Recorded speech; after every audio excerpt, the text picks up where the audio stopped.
now. It's breakfast time. Welcome to another edition of What's on Your Mind. I am DJ Val. And I am Olive. And today we have a very, very special guest who's going to talk about her recent publications. And that is our friend Ucheju. Welcome to What's on Your Mind. Drum roll, drum roll, drum roll, drum roll. I like to sing, that's my thing.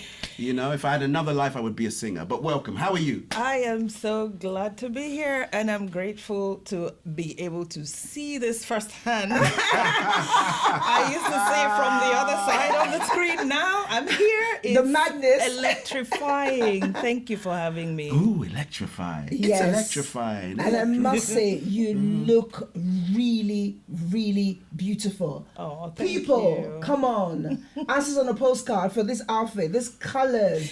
She's come ready for summer. We're calling it in. Yes, we're calling it. Yeah. Thank you. Thank you for joining us on another special on-location edition of What's on Your Mind. Allah le studio. That wasn't French. Allah. Not sure. Yeah, it doesn't matter. Don't make it up. Don't make it up. All right, let's get to it because we have a packed agenda to get through. What are we kicking off with, sweetie? Mm-hmm. I'd like you to introduce yourself to some of our listeners know you already, some. Okay. But since the last time you were here, we've got many new joiners. I'd like you to reintroduce yourself to them and tell them, as you do, who you are and why you're here. It's supposed to be a simple question, isn't it? That is, right? Yeah. Very simple. Yeah. I'll try and keep it as simple as the question. So my name is Ucheju Izeogu, and I am a space manager and holistic lifestyle integrator with the Wellbeing Cognoscente. That's the name of the business. And what I do is I help people turn chaos into clarity. Wow. In spirit, mind, and body. Nice. Let's repeat that. Chaos into clarity. I like repetitions because it helps. For me, it sits better when I repeat. Yeah. Chaos into clarity. And that cuts across through our natural habitat, Yep. our emotional habitat, Yep. and our spiritual habitat. Yep. Lovely. Right. In front of us, listeners, we've got 3 lovely books. She doesn't have just one book. She has 3. And at some point, we're going to get to it. So let's kick off with the why. That's an interesting question, as usual. The simple answer is when you're looking for something and you can't find it, build it. So the first book was written as a result of something I wished I had. Tell us which one's the first book. The context is not optional. This one. That's, yeah. Okay. Well, it was the first one to go to print, but it wasn't the first one that was written. Good. So, and the point, the purpose or the reason being that when I did require therapy, grief counseling, not grief recovery rather, I wish that someone had given a book like that to my therapist, because then it would have made my journey faster. Not fast in terms of the recovery itself, because recovery takes time, and sometimes we may end up doing that for the rest of one's life. However, you wouldn't just be be coping. That's it. You would be building integrative skills that you can use when life happens again or something else happens in the future, as opposed to just a toolkit in your toolbox that you don't know where to find when you need it. So it's more integrational. But more importantly, it's that it's not written for me, it's written for the person who's supposed to help me. Lovely. Yeah, I got that from it, actually. That's good. It was, yeah. probably the phrase I'm thinking of is a little bit above my pay grade. Not in a bad way, Okay. but just the way that the conversation was geared towards, you know, as a healthcare professional, as a support person, you should be considering this. I got benefit Yes. from it Yeah. in the best possible way, but yeah, that's kind It's of... I saw it as a very useful tool for the practitioner. Yes. Yeah. So even if you're not a practitioner, it awakens you to what you should be looking for Yeah. in your practitioner. Yeah. Yeah. Now, in this time and age, you will be shocked to find out that it's not just Africans that are scared of therapy. Oh yeah. It's not just Africa. I used to think it was just, black people, they don't want, generally I thought it was a black thing. Black people just don't want to hear the word therapy. That's what I thought. But over the years, I found out that it's cultural.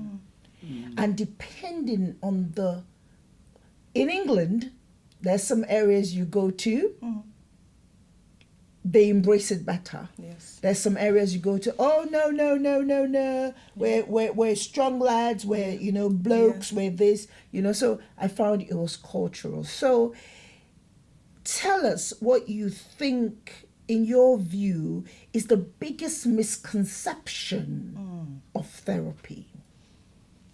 I think part of the reason in doing this research as well for the book and for myself, part of the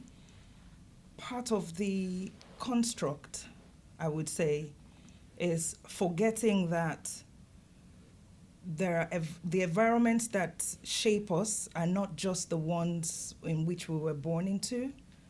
We also have chosen environments that shape us.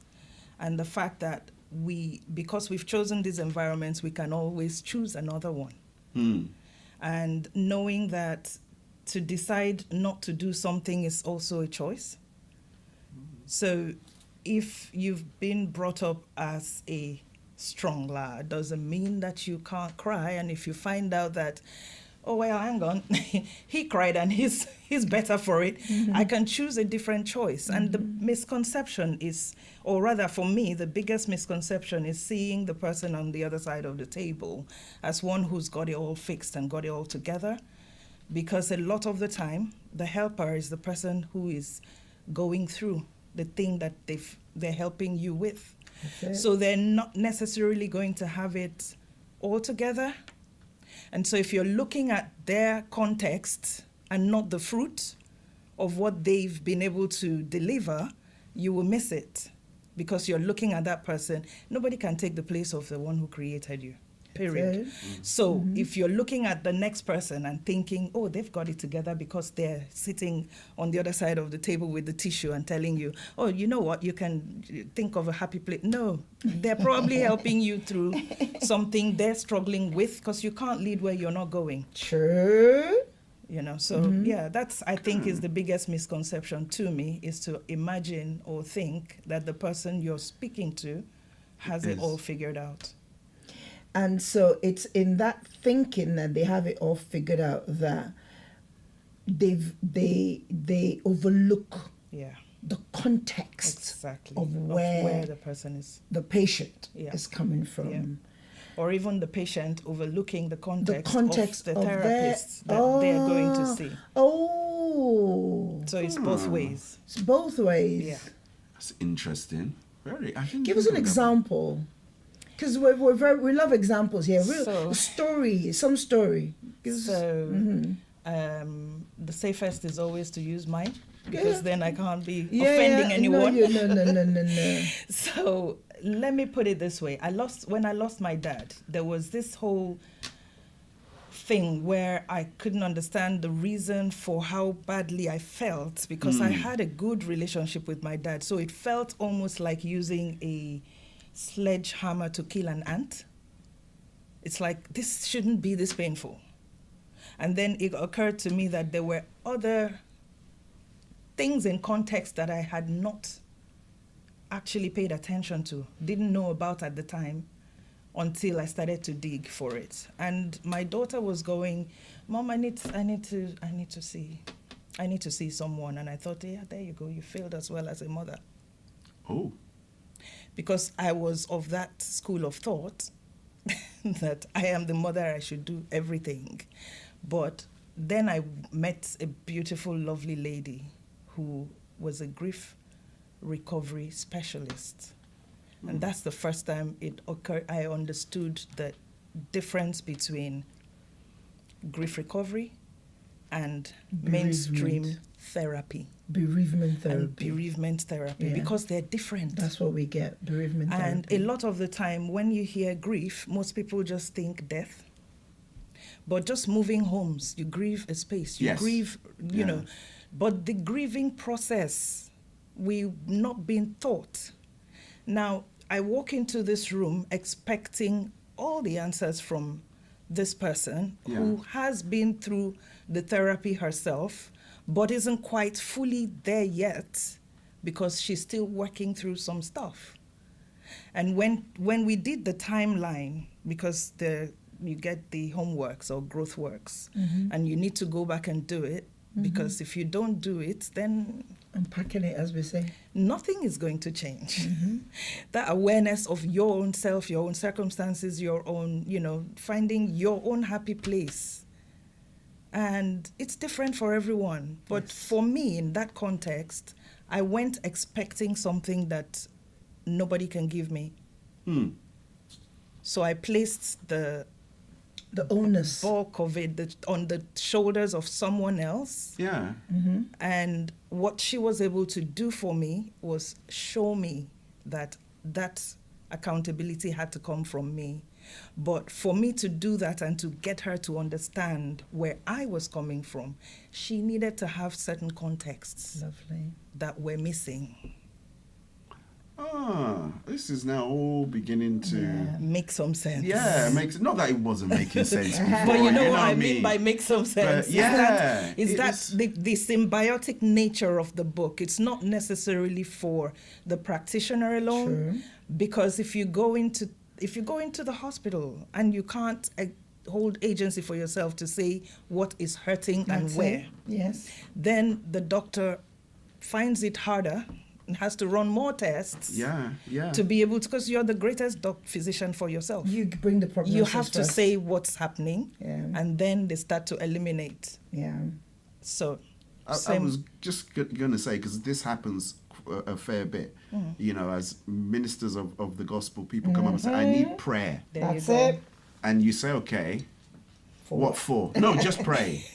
It's like, well, yeah, I can, but I would like to know specifically. Have an idea.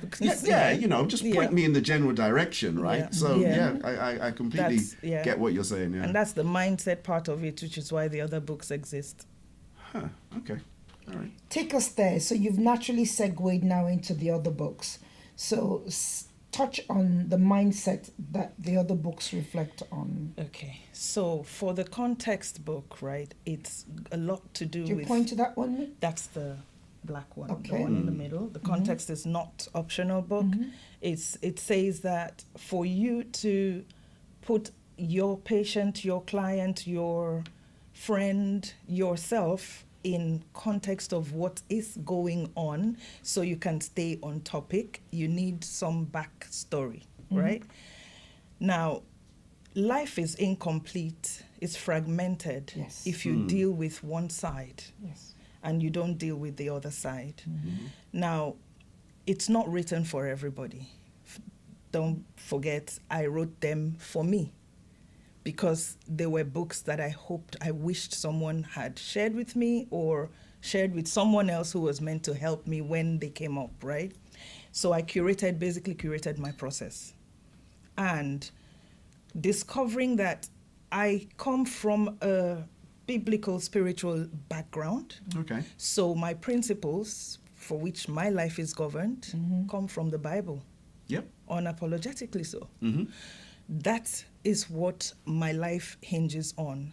If I worked on the other areas that deal with culture, deal with relationships on the cultural aspect of it in terms of how we live day to day, my space, etc., and my spirit isn't anchored, then I'm fragmented. And in that process, every time I took a growth work home, I took it back to the Word, where the principles lie. I look for the one that aligns with this instruction I'm being given to do. And then I read on that and like, so how does my spirit anchor with this instruction?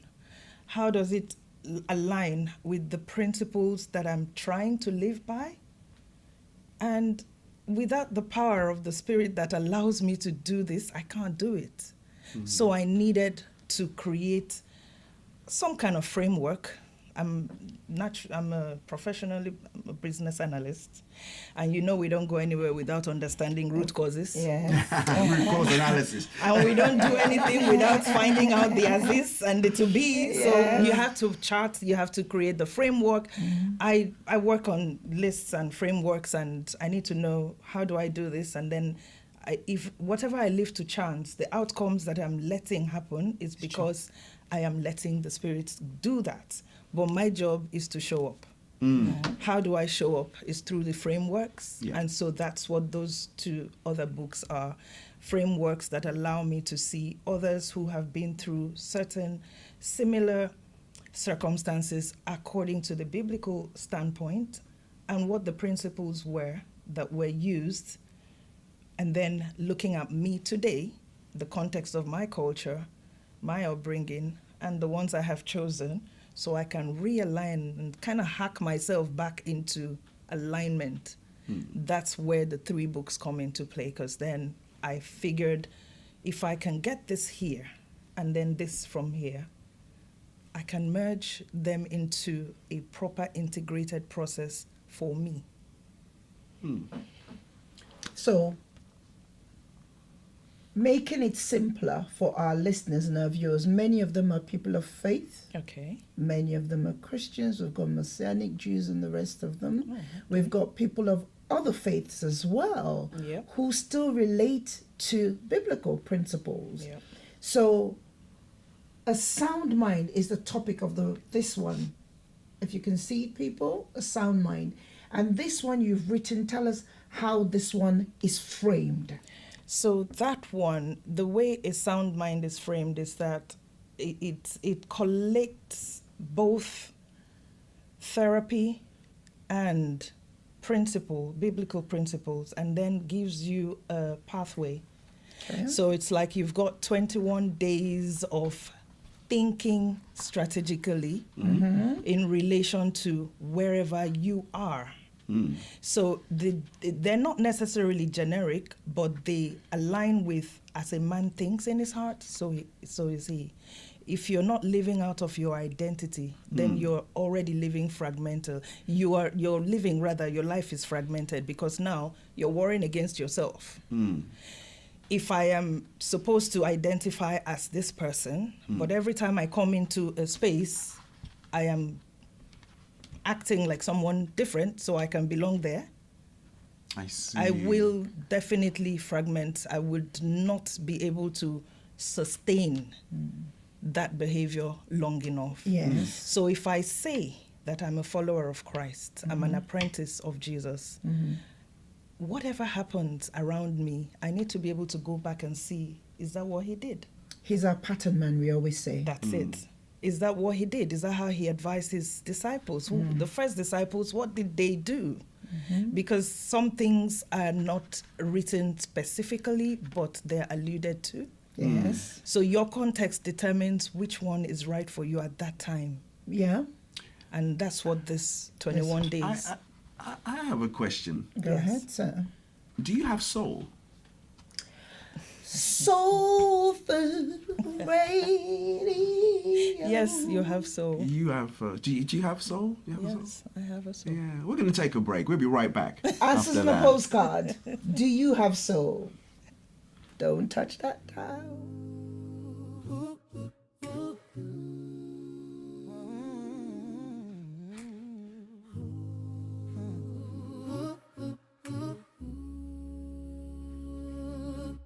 This isn't just music,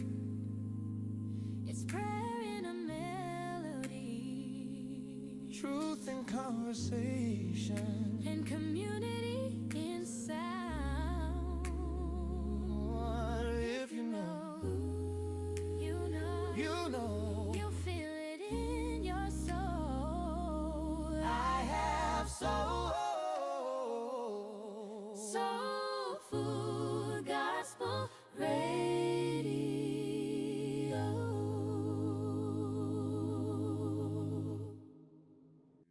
One. I'm glad that you all have soul, and you have soul too. We are back. I'm not doing much work today. I do feel like a bit of a prima donna, but it is the real deal. Olive and Ucheju. They're going through the published works of Esther USI-Miller. We are going to get these books into the hands of a few special listeners. DJ Val is going to tell you how at the end. Stay tuned. So, for someone who, we've touched on a sound mind, you've touched on context isn't optional. Tell us a bit about In the Eyes of a Girl. What can we take away from that one? So, In the Eyes of a Girl really was the very first book. It's just that it didn't get published before the context. That happens with great You know what I mean? authors. So basically that was the journey. That's where the journey began for me. And it was written for people who don't have access to therapy, who are not able to find someone, but who are not averse to biblical principles with which to lead their lives. Okay. It's taken stories of people like Hannah, people like Elijah, Job, David, some usual and some unusual. Bible heroes. And it's taken out of context where they were and placed my context to see what are the, when we go to pray sometimes, we are taught, do this or pray like that. And like we talked about the environment shaping you earlier, what you've seen modeled before you is what you consistently do. Sure. But then you get to a point where your life journey diverges from your parents and you get to find God as your God, not just your mother's God or your father's God. Yes. And at that point, you discover your own way of speaking. And taking from Hannah's story, she was praying, and the priest thought she had been drunk, and he chastised her for it. And she said, no, I am not. I'm just pouring my heart out to God. So there are times when that is all the therapy you need. It's coming clean because he's not going to meet you where you pretend to be. He will meet you where you actually are.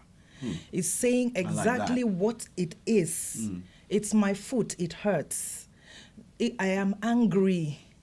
I want to kill. And then, but that's the safest place to bring it to. Because now you get the context. For her, someone was there to pray over her problem and say, not the exact details, which is, remember the conversation we just had, point me in the right direction. At this point, it's like, okay, you've told the right person. So you know what? Everything you've prayed for, it will be done. And she didn't wait to see it happen before she moved. She went and cleaned up and ate. Yep. And by the next time, she was returning with the response. Yep. So for me, that was the cue to go back to the word, seek for what you're looking for in there. Yep. Let the word give you the directive for your context. And then you can apply what culture says. Then you're able to line it up. But if you don't know the word, if you don't have that context from the spiritual perspective, from the principles that have been left for us, then you're taking your Volkswagen to Mercedes. You have a problem. They might fix a few things, but it will stutter. Just some specialist bits. It will stutter. Yeah. Now, the Mercedes is better quality to some. Yep. It doesn't change anything. Yeah. It would still stutter if you put the wrong plugs in. Yeah. You just need, the right thing needs to go in the right space. And that's where the spirit, if your spirit is strong, everything else around you will strengthen eventually. So That's for the listener. Yes. Now talk to the therapist. Thank you so much. That's a lovely, lovely, lovely answer. For the therapist, what is the one thing that you would advise them to revisit? For the therapist, I would say, two things. Educate yourself. Educate yourself. The world is never going to shrink back to everyone of this color and this tribe and this whatever, stay where you. It's not going to happen anymore. We're like, it's like going to the beach and putting flour and sugar and saying you're going to separate. You can't. Yeah. That's done, right? Yeah. So the world is never going to go back to anything like that. Now it's going to Segregation look. is done. It's done. It's always going to look like a mix. So if you're here and you're called to help people, then help people. And the only way you can do that is to educate yourself about the people you are called to help. And don't be the help to everybody. I'm not called to everyone. I didn't write it for everyone. I wrote it for me. And by God's grace, somebody who might be going Like through you. something like me, That's it. who might need biblical principles as their guideline, will find it useful. It doesn't do any good in my head, hence it's in a book. Yes. So as a therapist, as a mentor, as a coach, as whatever, you're not called to everyone. No. But that person you're called to, learn about them, learn about their culture, learn about, the things that affect those people uniquely. Yeah. So when they walk in through your doors after they've gone through all the traffic, they don't come and leave like someone who has had a limp handshake. They can feel like they've been heard, they've been held. And there's something I talk about in the book, that the therapist is in the room. Remember that you're a person. And you come with your context. True. So if it gets too heavy, it's okay to say, I need a break. I like the fact that you've just touched on the therapist being in the room, because in this culture that we live in, nobody bears anybody's burdens anymore. No.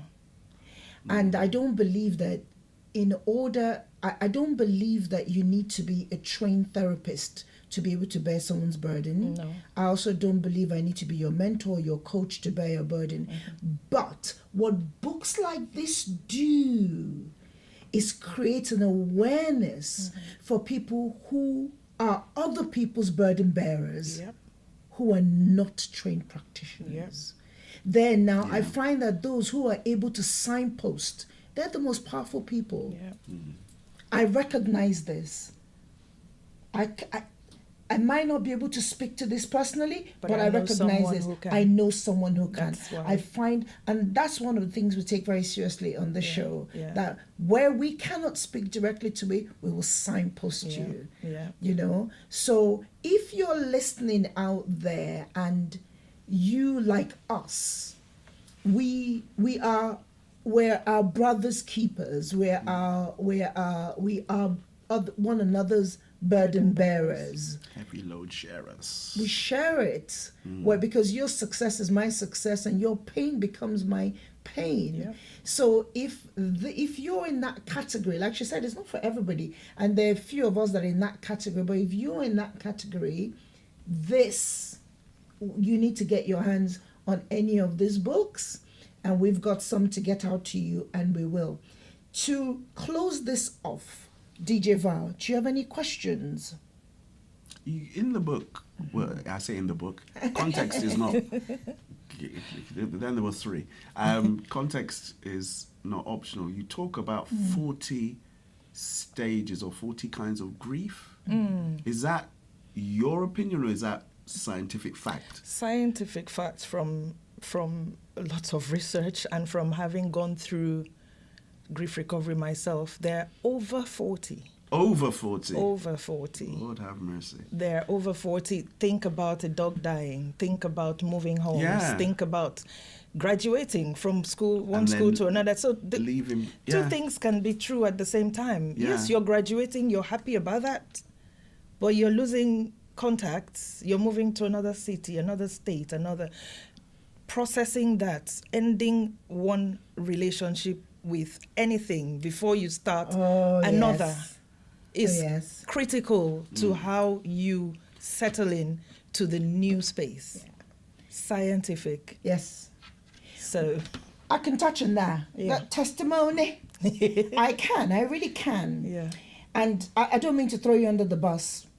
When we got separated, I was determined.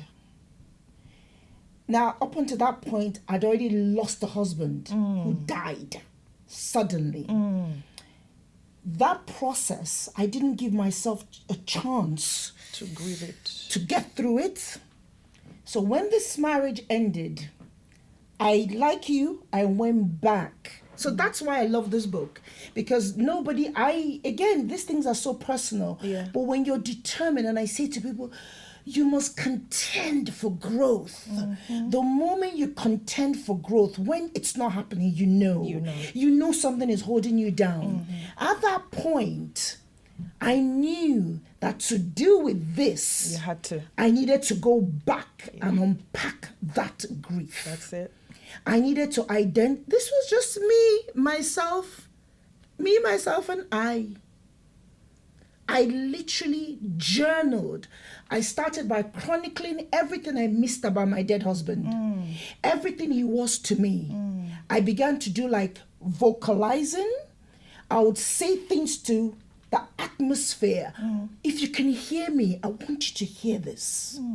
Because when somebody dies suddenly, you don't get to say goodbye. I did all of that. Yeah. All of that. Plus the things I was upset by, I organized therapy for myself. Yep. And I remember at some point I mentioned it to my mother, and she had a really good relationship with him at that point. Oh, it was like a weight off her. She was like, oh, ole how? Translation. How? As in my daughter. Yeah. Yeah. And thankfully, she loved him as well. So she could see the correlation. She could see the correlation between the two. Yeah.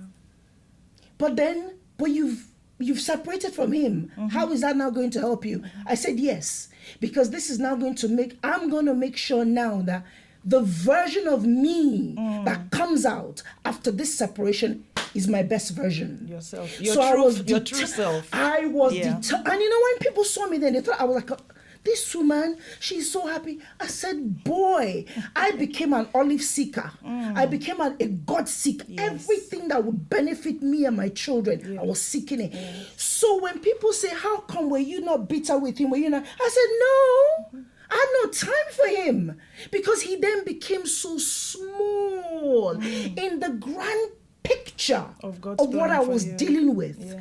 He then didn't even seem like a problem anymore. He didn't. And this is what I say to people, that when you take the attention away from what looks like the problem, and ask yourself how, why, who, you do the framework as you've just talked about, suddenly it takes a different look. Maybe this is not really about my friend who stood me up. This is not really about my friend who didn't return my call. And for me, it wasn't just about my dad who died. Strangely, you say that so that any listener who thinks it has to be a relationship. Mine was my younger sister. My sister died, I was maybe 6. But I wasn't told that she had died. So I didn't even know. So the grief and the anger and making decisions about future states from a painful place taking those decisions like, you know what, nobody's ever going to leave me again. Yeah. It does something to you as It a does. person. So before a relationship ends, you're ending it. That's it. Before the guy says, you know, someone sees you, likes you, is contacting you, and Ucheju, they didn't call back in the 2 days. guy didn't call That's back. it. He's gone. So do you know how many relationships We sabotage because you made a decision from a place with no... That's I it. had to do the timeline of letting my sister rest and stop putting her or putting people on a pedestal of someone who didn't live long enough to disappoint me. Yeah. Because this person can never measure up to that. Never. She wasn't there long enough to disappoint me. So Never. when Olive disappoints me, there you go. That's why I Yeah, don't have that's why I don't have relationships with friends. women. Yes, I hear that all the time. You see, this is why I don't have female friends. So And I'm like, now that's why the books were written. You need to go to a place of your own yeah, identity. your own, which is what I had to do. That's it. Yes. So whenever people ask that question standing, I go, do you have all day? Because it would take me all day to You to can't. unpack this for you. And are you strong enough? 30 Are minutes, you in a- 45 minutes. And if you're not ready to Are climb you out, ready? Thank you. Don't Are do you it. strong enough? Are Yeah. you in that position Yeah. where you're set to do that quest? Yes. It's a quest. To seek yourself. It's a quest. You have to find yourself. That's it. Do you have a song for that? What quest? Anything, finding yourself, because you have a song for everything. Honestly, listeners, this has been, this is, again, when we get into the subjects, where do we stop? But we hope that we've titillated you enough. Yeah. Again, on this show, we're not afraid to tackle the deep subjects. And the reason we do that is so that your newer version, the present version of yourself will be looking forward to the next meeting. version, meeting the next version. I used to say to myself, oh, Olive, 50. Then people, turning 50. Oh, I said, no, I'm looking forward to turning 50 because I'll be ready for her.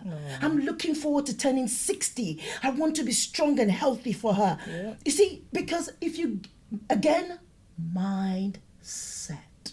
Very important. Very, very important. So, talk to us. Somebody who then says, you know what? Finish this up for us. I don't, all this therapy jargon, all this blah, blah, blah, blah, blah. I know what I'm doing, you know, but they're going through crisis, identity crisis, etc. In simple language, what should they look out for? Or why should they want therapy? Or why should they reach out for therapy? Well, you see, unfortunately, the stigma is there. Yeah. It's not going anywhere. And the sooner we realize that the stakes are too high, it's about living authentically. If it was about getting the bag, then the ones with the bag would not be looking for way out of life. They've got the bag, so what's the problem? If it was just about having good relationships, there are a lot of people who are loved. Oh, yeah. And they still say, well, I never saw that sadness in them. So don't be afraid to signpost someone. Good. Don't be afraid. We have a network of therapists. I am not a therapist. I went to study how to counsel, not because I wanted to be a coach or anything, but because I wanted to know the details of how to lead someone to the right place or what to look out for. Yeah. Educate yourself, but first and foremost, find out you. Because you have to, if you don't know you, and you know this, the word tells us that we overcome by the blood of the Lamb and the words of our testimony. There is no testimony without a test. So if I'm thinking that mine is the worst, yes, there'll be times when you need to go in the wilderness and shut down. By all means, do so. And when you're back, everything will still be waiting. And if it's not, it wasn't meant for you. So my cue for a wholesome and integrated life is, if you see a part of your life feeling awkward, do the check. Something is off. Your gut will never lie to you. Someone else might tell you, no, you don't look that big. If your gut tells you you are, your clothes are tight, you are. So let's face the truth of where we are, who we are, and just remember that we can't be helped in the place where we pretend to be. We can only be helped where we actually are. And honest about. That's the truth. We have to. So don't be afraid of therapy, but be careful with where you go. So you're not getting more injury. Yeah, so look out for all the things Look out for everything. Okay. Point yourself in that direction. But first and foremost, it's your belief. It's you. You're a Christian. Don't be afraid to look in the Bible. You're a... I have what would I call her? A well-being partner who believes in the universe. I meet her there. Yeah.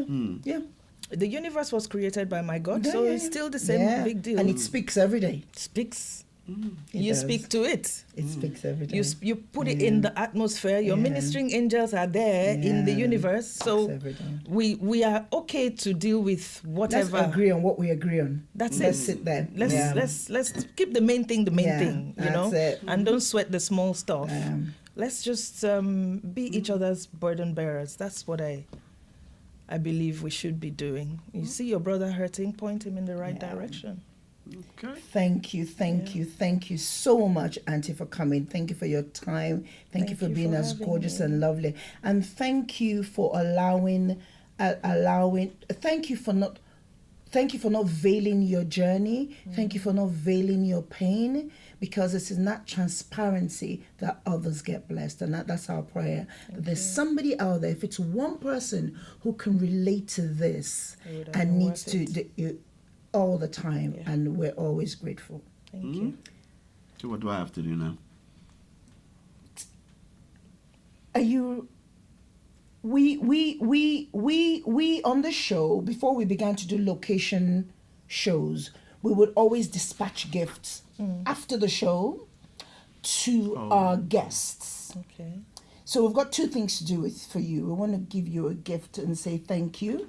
And DJ Val, yes. Oh, please. Thank you so much. Thank you. Thank you. Do I get to open it? Oops, go for it. That's my kind of girl. I'm not going to go home and make open. Some people say, no, take it home. No, she's my kind of girl. Let's do it. Open up. Camera on, zoom in. I want everyone to enjoy my joy. Let's have fun together. Go for it. Oh my God, I'm not very good at opening. I'm tearing. You can just listen. rip it open. Gosh. Nobody should judge me. No. You're in good. Oh my gosh. You're in good company. I think most people will be very, very happy. Oh my gosh, how did you know? We know you. We love you. My goodness. Look at all my teeth. Turn it around so the camera can see, since you're doing all of the unboxing. Oh my God. Oh, this is beautiful, guys. And I'm going off to Nigeria. I have something to put in my little purse and my teas. Oh my God, this is awesome. Oh, look at that. A little boombox. Oh my God. And listen to Soul Food Gospel Radio all the time. Now I have no excuse. Oh, these are lovely. Thank you. To help you rest at the end of a busy day, you've got your Epsom soaks. Oh gosh. I'm like a kid in a candy store. Oh my God. Everybody loves a bit of sugar. Everybody loves that laptop bag. They say it's so discreet. Christine said, oh, Mommy, I've worn mine out. I need a new one. Oh, this is beautiful. It is going to get a lot of use. Yes. Okay, and With so the it hand. should. Oh my God. Right. And there's another thing we want to start doing. We've borrowed it from the king of all podcasts, the Mr. Bartlett. Oh, Stephen Bartlett. That's it. Yep. So I at the love end him. of I his watch show, his shows. he tells his guests to write a message for the next guest. I thought, Yes. borrowed with permission, sir. So here Even we if are. we don't agree, we're Yeah, using we're it. using it, but we're telling you what. That's where we're because I'm hey, confident in myself. we learn, we borrow, we emulate those who are doing great things. So Awesome. Here. Ooh. So this journal was personalized for me years and years and years ago. I tell you, I never used it. Never used it. I put it. It was so special because that is so she'd done it with someone. She had a friend handmake it in London. Oh, wow. So I always priced it and I put it away. I said I would. Amy, if you're listening, remember this book you made for me? So she had it made for me, but I put it away. I said at the right time I'm going to use it because she noticed I had so many journals. But I just knew I had to keep this for a special time. And you, my sister, will be the first. Wow. Write your message What an honor. for the next guest. Whatever you want to tell them, your experience, put the date so we curate this thing so our children and our grandchildren will see it one day. Oh my gosh. And while she's doing that, We will you say can then thank you. say thank you. Thank you very much indeed to everybody that's tuned in. Thank you and, for the good company. Enjoyed this really, really special show. How we're going to give away the books, I think just if you email soulfoodoffice@gmail.com. Alternatively, if you're on any of the chats and you want I know, again, we've just done a security show not too long ago, so please don't post your personal information on there. No. Contact me directly if you're, via Instagram, via any of the usual channels. Email works really, really great. soulfoodoffice@gmail.com. Send us your address. We will ship worldwide. So Free. Happy to ship She's worldwide. gifting these to you. So just send in your details and we will do the rest. But we do need to wrap up now. Yeah. So we will say, as we always say, Thank you. May the good Lord keep you.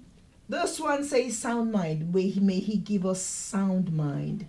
Keep you, preserve you, watch over all that concerns you. May he pour the light of his countenance over you.